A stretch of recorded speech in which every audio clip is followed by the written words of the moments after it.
Back at the mortuary, Shabby returned to help Sarah. They had 2 hours to study the twins before the undertakers came to lay them in the chapel of rest. Shabby worked on the body to his left first, using his instruments to carefully remove the rest of the clothing. The top she wore was part polyester, and some of the pieces were lodged in the skin when they'd melted.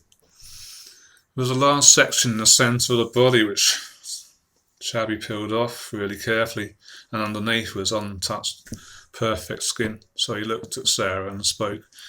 "Make sure, when the embalmers work on these two, the skin looks as perfect as this."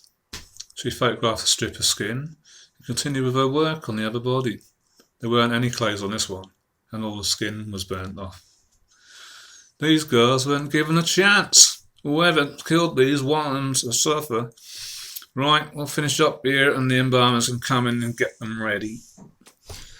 When Jim Jones got home, Sheila went to him and held him for a long while. He'd been working away, you see, so would not have known about his daughters. Jim is an ordinary, hard-working man, and he's the same age as Sheila. Jim isn't much to look at, but he's well off financially, working in corporate real estate. He kissed Sheila, noticed her looking upset. "Oh, Jim, I want you to sit down. There's been some bad news, you see." Jim took off his jacket and sat in his armchair, and she sat on the arm to continue to divulge the news. "There was a fire last night at the barn. It was caught on fire deliberately, and the police think that Betty and Caitlin were in there." "What are you trying to tell me, Sheila?" "They think they may be dead. Our girls are gone, Jim."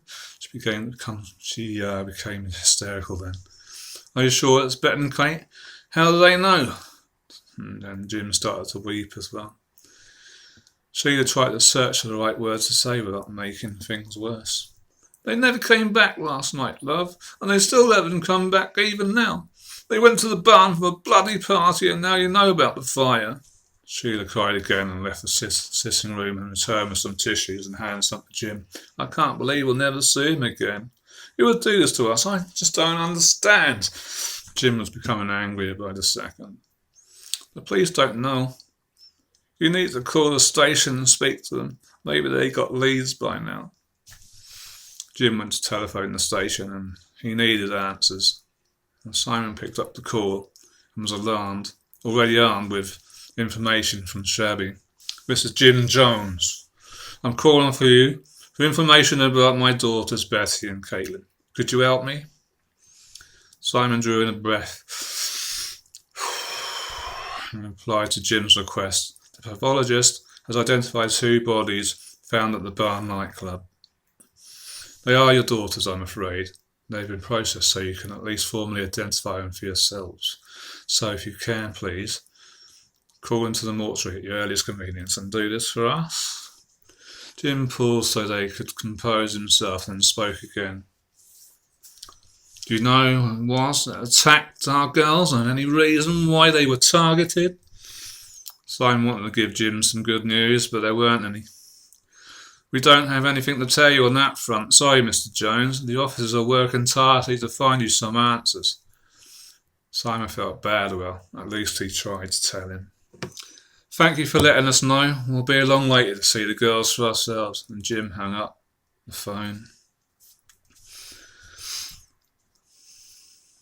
Jim and Sheila held each other while they let out their grief, knowing the full extent of their daughter's ordeal. When their upset subsided, the thought of going to see their daughters no longer living suddenly dawned on them, and they got ready to go out. Sheila changed her clothes and Jim waited for her to finish, and then the drive over meant they had to pass the burnt building that their daughters had been trapped in. Jim stopped and looked out for a few moments.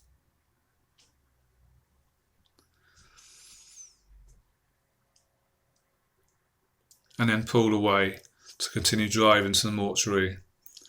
Simon called in advance allowing Shabby a bit of time to organise their viewing. When Jim and Sheila arrived, Shabby came to greet them personally.